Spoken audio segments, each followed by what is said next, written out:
Hey! Welcome to Intrusivity, episode 5.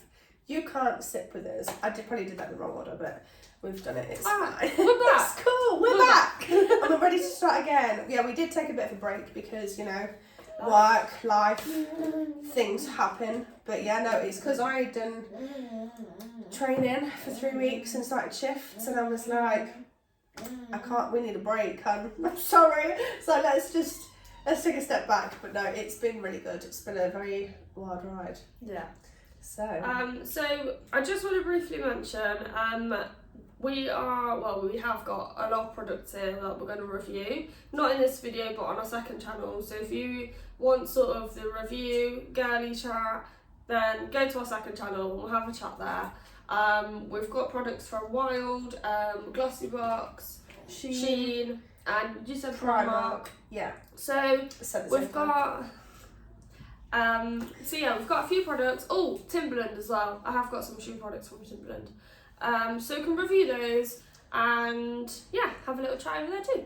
Definitely. So that'll be Intrusivity Girl Talk, and like I said, we'll put the link in the description. But over to Soph, because you've been a busy little bee getting back to work, doing 3 weeks of training.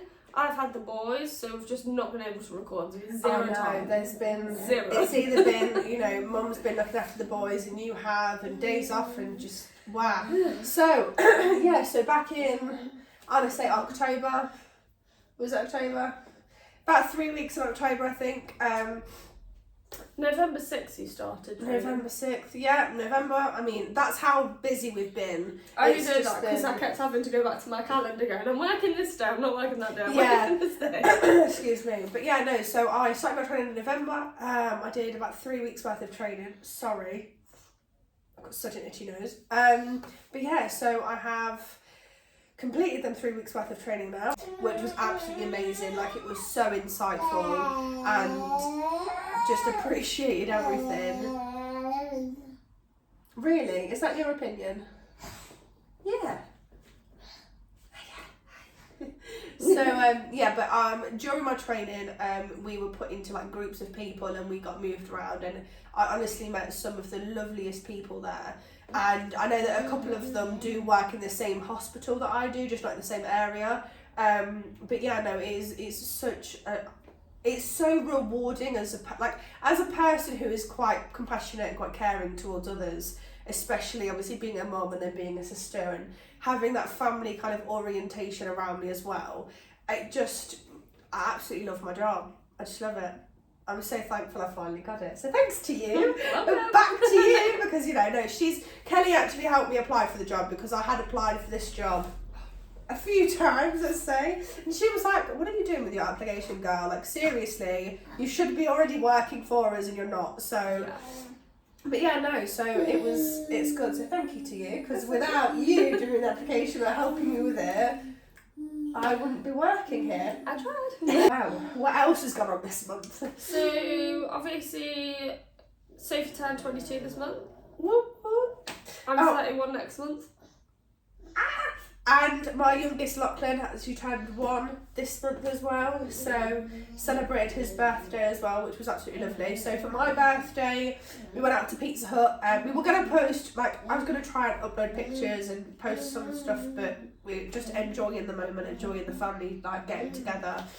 So for lunch I went out with my brother, who will be in the podcast at some point, and his girlfriend. You and Michael were there, and I had Lachlan there with me because my oldest son was with his dad at the time. So yeah, no, it was really nice to kind of go out for dinner, for lunch, sorry, and then we went out for dinner later that evening, and that was really nice. It was just kind of a good way to end the evening, and then I got home and opened my presents and had cake, but yeah, no, it was a lovely day, and I thank you for everyone that came. But yeah, no, the same with Kate Lachlan's birthday as well. It was just such a good day. He had his presents. He spent it with me and his dad, because his dad came over the day, and then over the weekend he stayed with his dad overnight as well, which was really nice, and he quite enjoyed himself, which was good, because he got to see his cousin and have time with the other side of the family as well. So yeah, but it was a good day. So thanks again for everyone that was there. So over to you. So I did try and record some solo videos for you guys. in our little sort of gap, but there was so much sort of emotionally going on that I kept bringing that up and then not being sure whether to upload that yet. So I was kind of in two minds of like, oh god, I've mentioned this, like should I put it? And you know, I just thought, you know, I'm just gonna wait. I'll wait for Soph because she missed me really. It didn't feel the same either. Like it was a very I mean, Michael does solo videos all the time, but I think he's been doing it for a while now, so he's quite used to it. Yeah. Whereas for me, he's like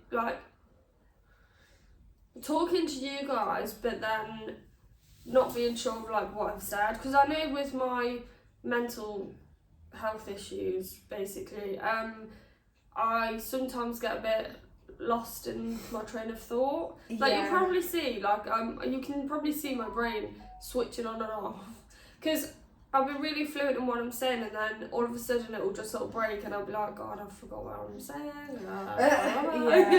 So you know, doing sort of a solo video, that's a lot more noticeable as well. Being in a conversation with you is so much different. I'm not, sorry, I don't want to interrupt you, but I'm not crying, by the way. My eyes were just watering from my nose. So you can see me like patting my eye. I'm not crying, just so we're aware. So sorry, carry on. I miss Kenny too.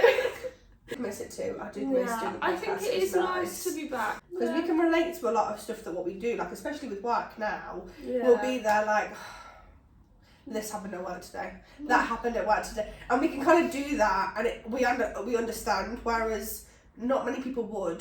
So, but no, and it's nice. Think, you know, like when you, obviously I don't give any patients' names or details, etc. But you know, when you deal with such a, you know, impactful situation at work that's like really affected your thought processes or whatever through the day, like it might have been a really traumatic patient, might have been, you know, something that, you know, was quite upsetting to see, quite distressing, because, you know, not every patient that we get is, you know, fit well and walking around. Some of them are really, really critically unwell, and we see, you know, the waiting area patients sometimes become those critically unwell patients, and, you know, it's balancing that mindset of, you know, I'm at work, we need to leave our emotions at home, we need to, you know, cry in a cupboard somewhere sometimes, because, you know, I do that. That has happened. And, you know, it's when you get home, sometimes like to Michael I'll be like, oh god, this happened and there's this ECG change, and he'll be like, what's an ECG?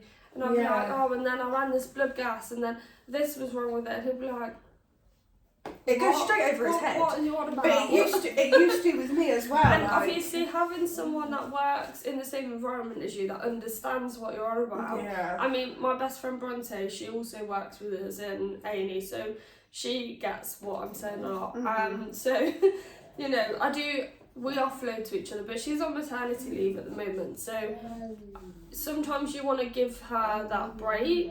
When someone's on maternity leave, the last thing they want to hear is how awful work is. Because it's only going to stress them out to go back to work. So, you know, having Soph now there, I mean, Bronte is coming back to work now, but, you know, having people there that actually understand and see the gravity of the things that you see, it's nice. Like, you need friends in that kind of job, definitely. 100%. I mean, I've worked with a vast variety of people, and every single one of them has been so welcoming and so friendly. Like, I felt quite nervous to kind of approach some people, but when I kind of worked with this, because I used to work in the same, try to work in the same area, just so I kind of get used to the areas, and then obviously if anyone needs anything or knows anything, I can just be like, oh yeah, so and so's here, this is that there, and, you know.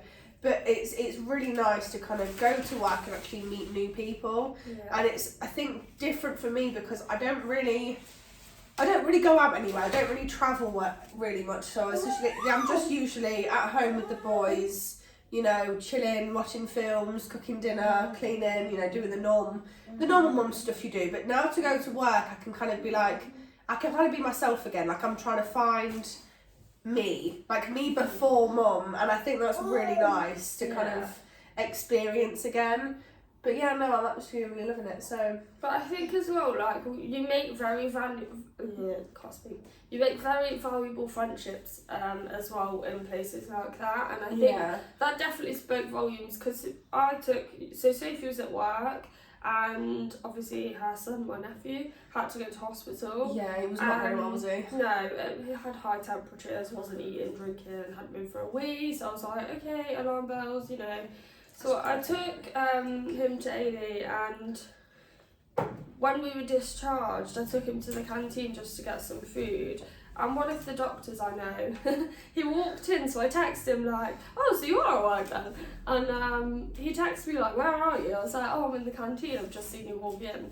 And he came and sat with us, and he brought my nephew a mince pie and said Merry Christmas. Caden, bless him, was like, Merry Christmas too.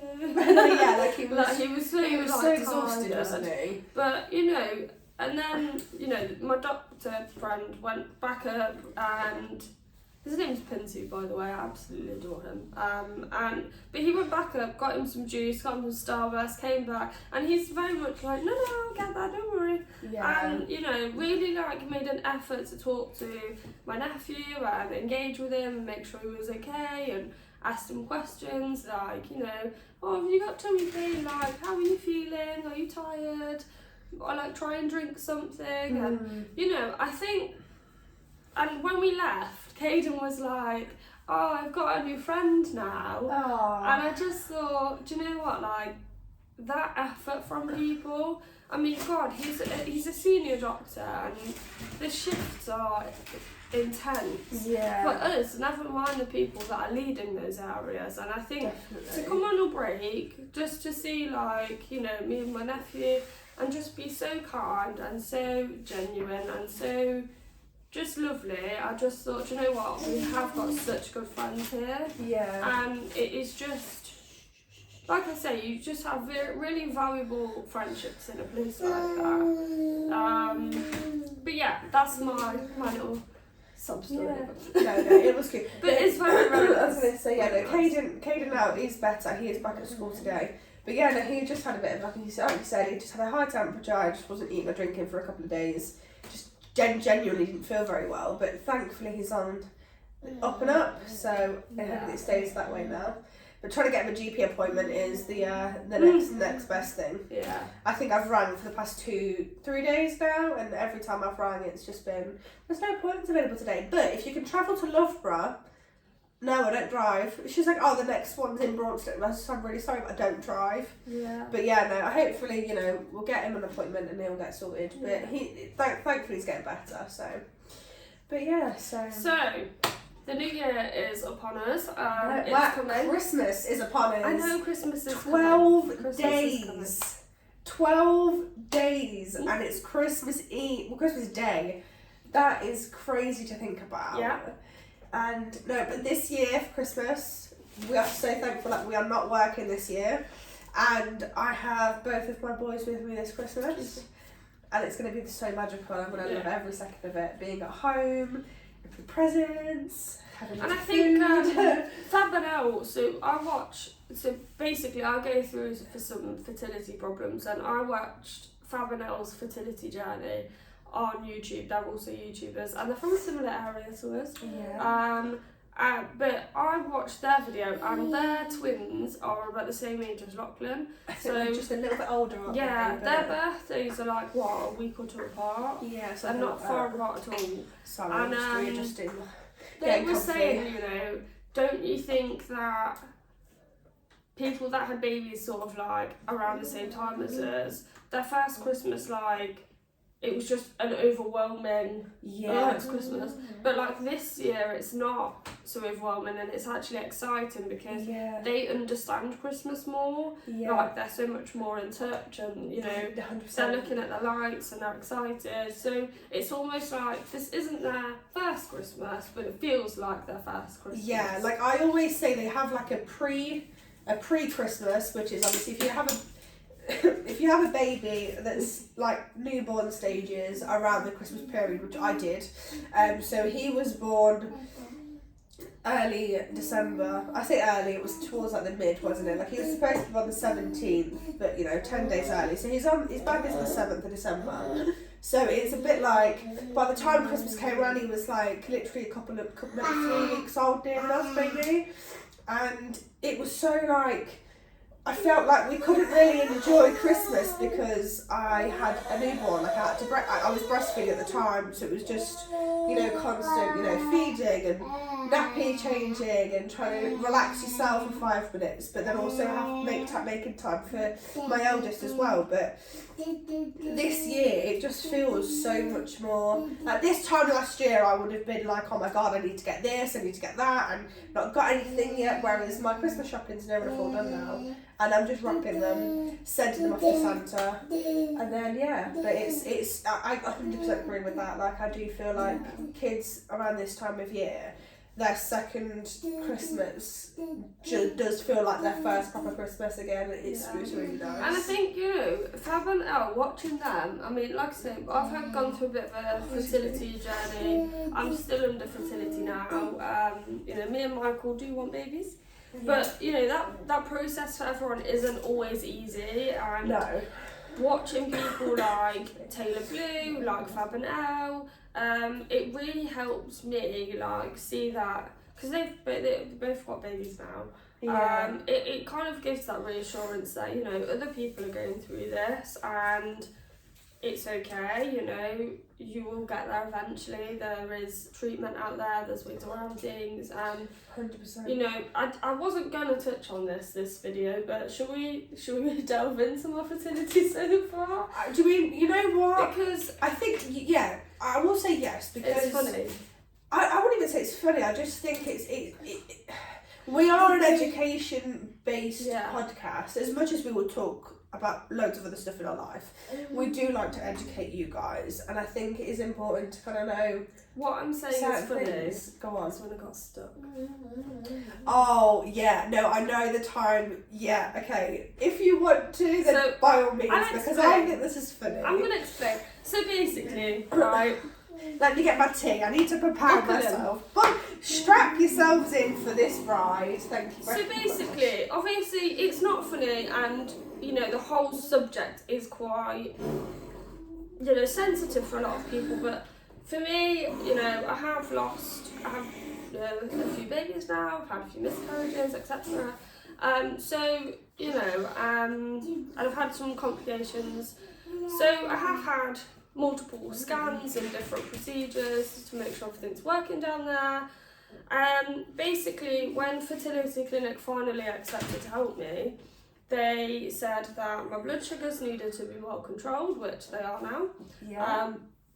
They wanted to do a scan of my ovaries. That's the funny story, I'll tell you in a second.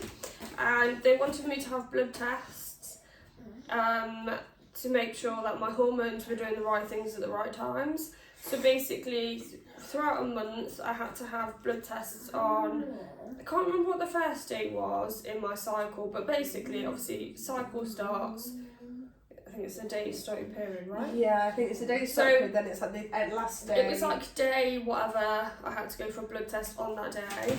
So I'd go to the maternity building, they'd take my blood, I'd go.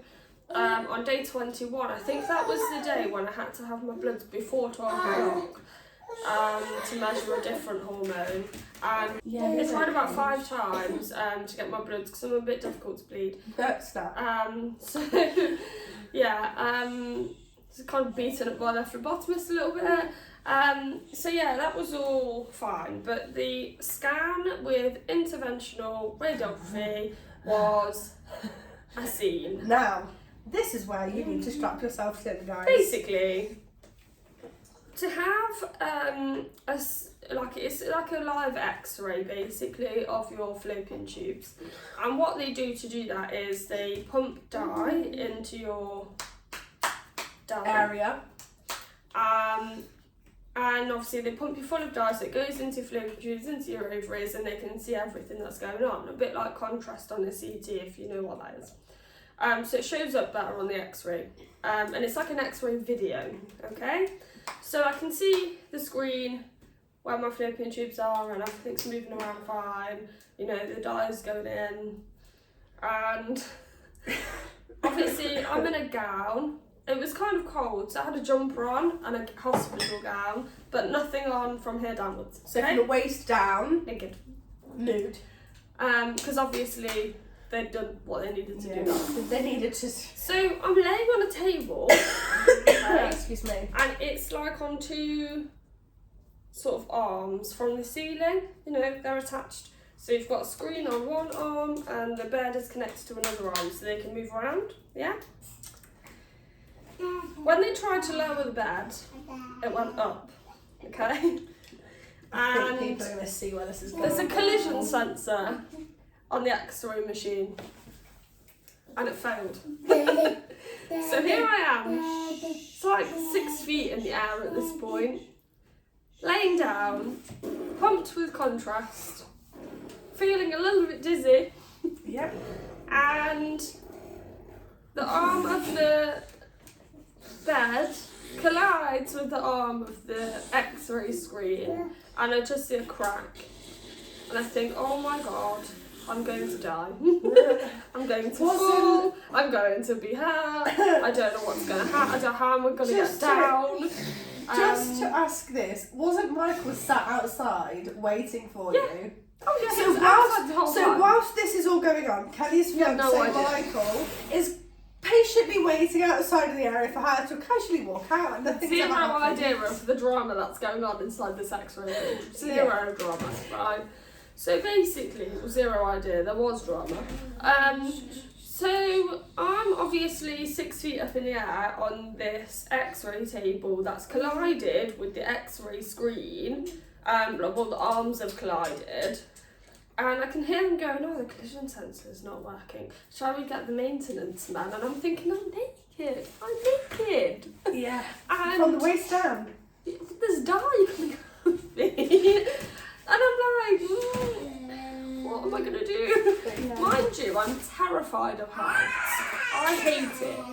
If I'm not strapped into a roller coaster, if I'm freely high up somewhere and I'm not strapped to anything, panic hits me. So they say to me, Kelly, are you okay? And I'm like, yeah. And they're like, Yeah, that's how this is how Auntie Kelly actually felt. yeah, that's how I felt inside.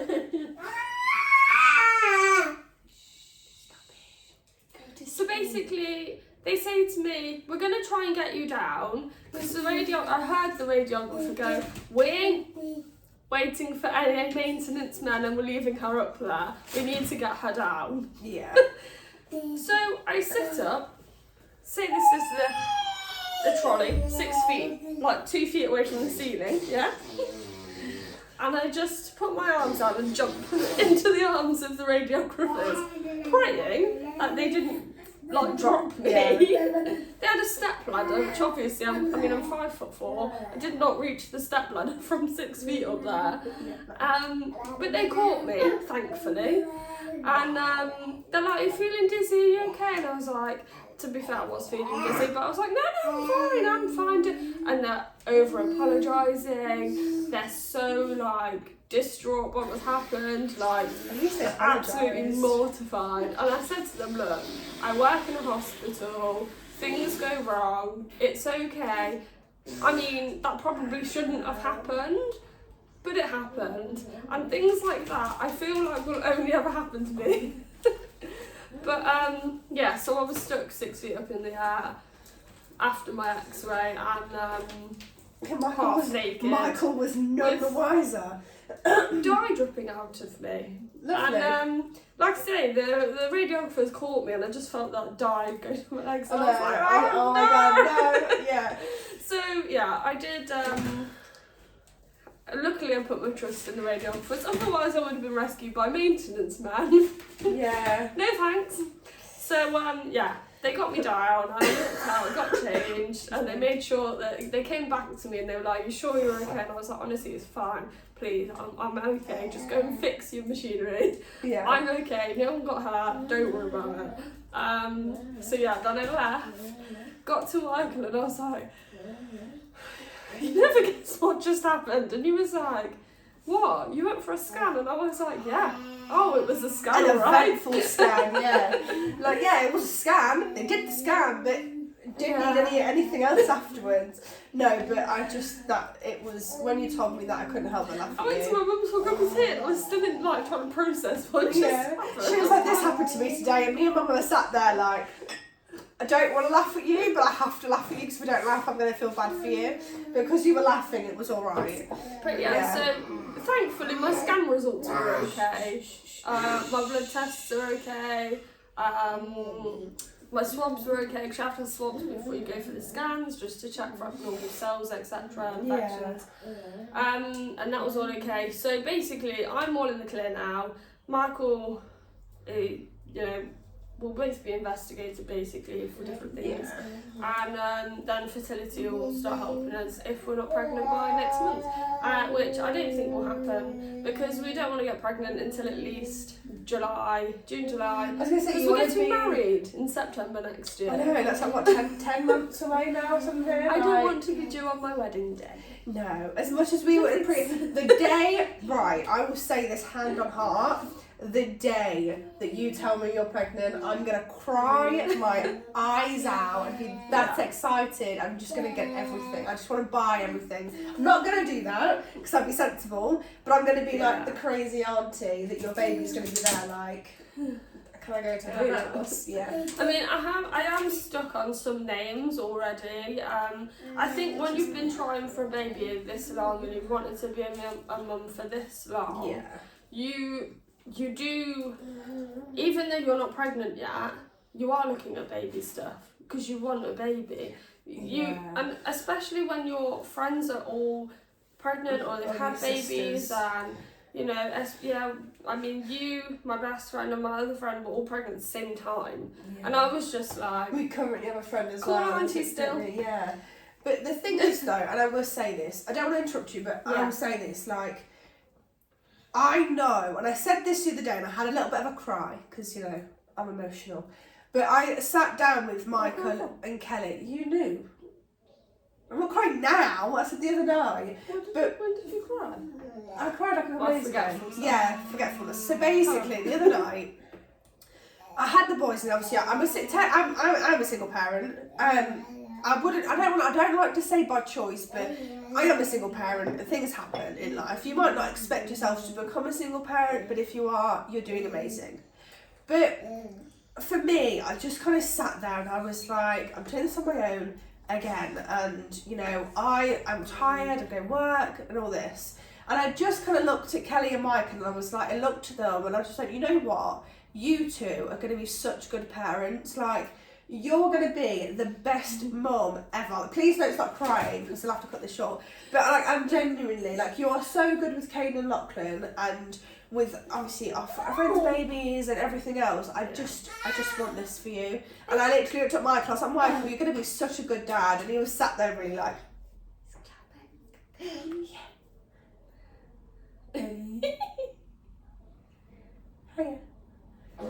But like, you know, I kind of sat down and looked at Michael and I was like, no, you're going to be a really good dad. Like, please don't ever think that you're a bad parent because you're not. Like, and that goes to other parents as well. Like, don't ever think that you are a bad parent, like a single mum, a single dad, just for wanted to have 5 minutes for yourself. It's so normal.